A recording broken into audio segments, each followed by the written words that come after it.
I've got a question for you. Anita Horry, founder of Anita Horry Academy here. I want to know whether you have a Pilates business and you are the sole proprietor and you are the only person teaching in your studio. If that is a yes, I want you to tell me whether you pay yourself a wage and a salary before you even start calculating your costs, before you even start looking at your profits. In this week's video, we're going to be looking at the profitability of having a studio as a Pilates business owner and as a Pilates teacher. We're looking at the two options to identify whether actually running the studio as a Pilates teacher and being the owner is going to be as profitable as employing other people who work for you. What am I trying to say? Many Pilates teachers go into business because they think that they're going to be making so much more money, but unfortunately, they're not. They are in an industry where they are just teaching, they are paying themselves a salary, and they have, on top of that, they have many other additional business costs that they didn't actually appreciate before they started the business. So if you want to learn a little bit more about that, continue watching the video all the way to the end. There is a small tidbit in the end that's going to be of super importance to you, so I'd urge you to follow through to the end. Running a Pilates business can be super stressful, and for many business owners, it is not a profitable venture. So I work with a lot of people in Europe and with a lot of people in the US, and I see the same problem over and over again. The fact that that Pilates teachers have to consider working from their homes to be able to reduce their costs, then have to charge VAT or sales tax, and then having to pay for the insurances, pay their social security and their personal income tax. And out of that, not a lot is left to be able to say that you're actually an entrepreneur and a business owner. So this is why I'm here today, and this is why I'm doing this video, to be able to give you some guidance as to whether or not it's actually worthwhile for you to get help to be able to improve your business. Now, I just want to make one thing stupidly, simply clear, and I hope that you get this straight from the start. When we are teaching, we're not making enough money. Yes, you heard me right.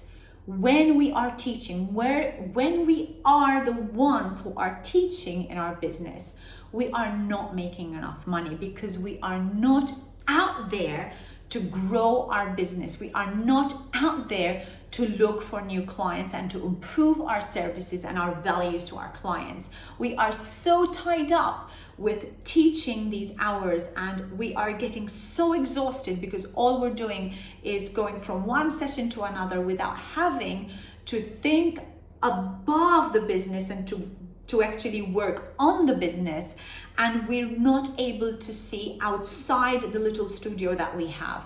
And that's why it's important for us to understand that our time in the business is better spent running it rather than teaching. So in my 20 years in the industry, I have come across so many people who have struggled, and they've come to me for advice because they feel that they're not generating enough revenue per hour when they're teaching, and also they are not making enough to be able to justify getting another person to help them as a Pilates instructor.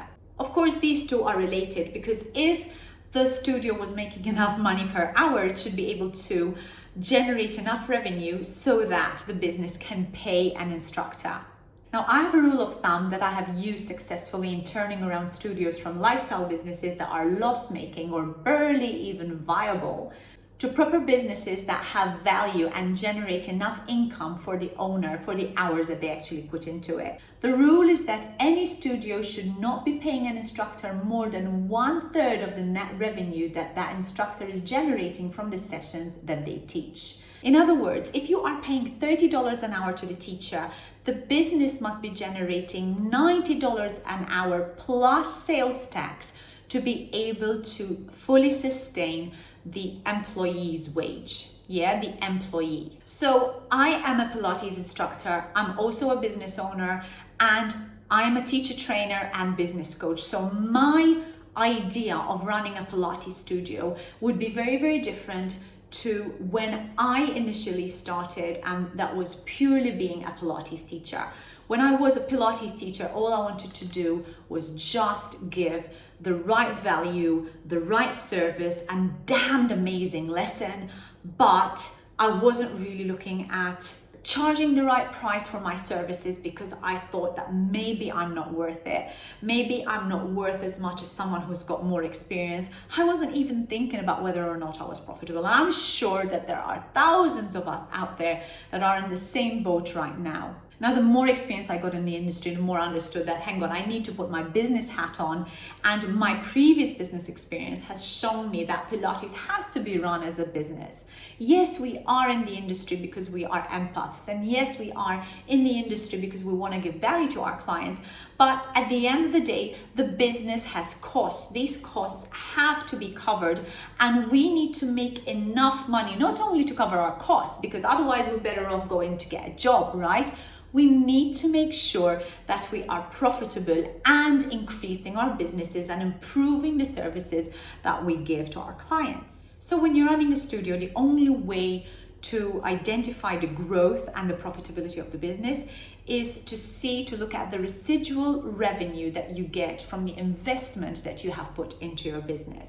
So typically, as a rule of thumb, I would look for the third of my income to be covering the cost of my employees or my subcontractors, the other third to be running the costs of the studio, to be covering the cost of running the studio, and the other third would obviously be left for me as a profit and also as an income. So if I was actually one of the teachers, my salary would be included in the first third, okay? So if I'm one of the teachers, my salary would be a part of the employee income or the subcontractor income. The second chunk would be the running cost of the Pilates studio. That will include your rent, your electricity, your insurances, and all the other expenses. And then the last block, and that's the last third, would be your profit from the studio, from running the business. You know, making a profit from your business is an absolute non-negotiable.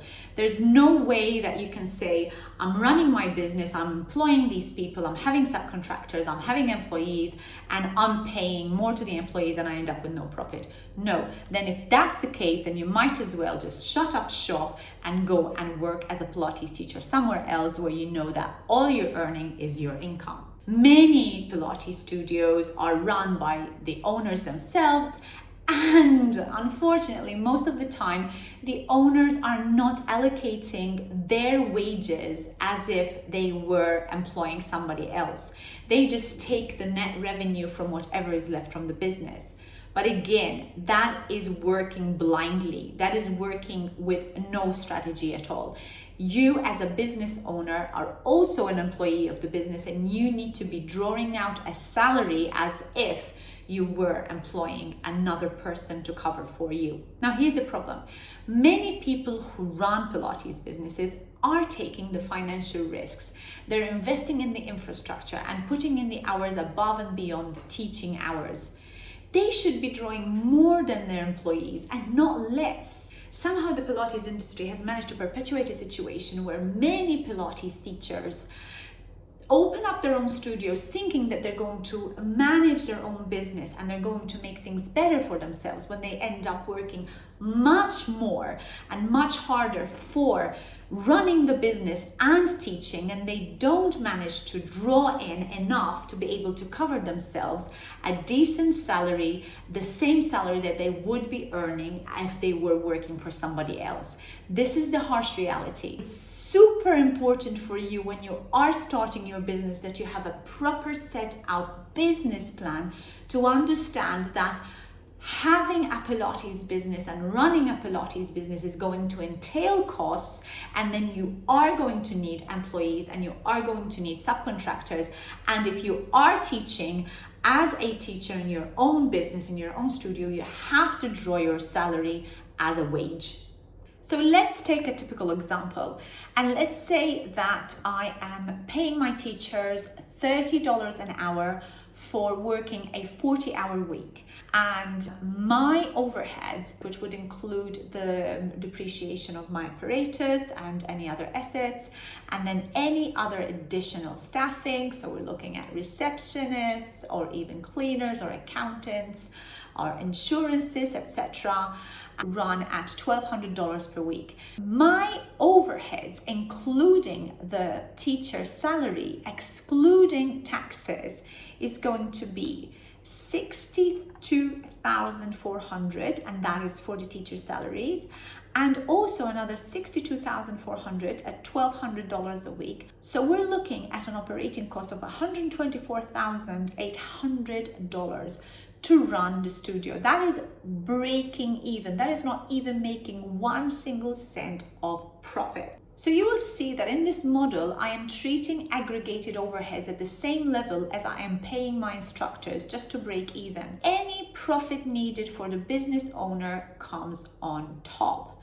This is why I work on 1/3 for the teacher, 1/3 for the running of the business, and then 1/3 for the profit for the owner.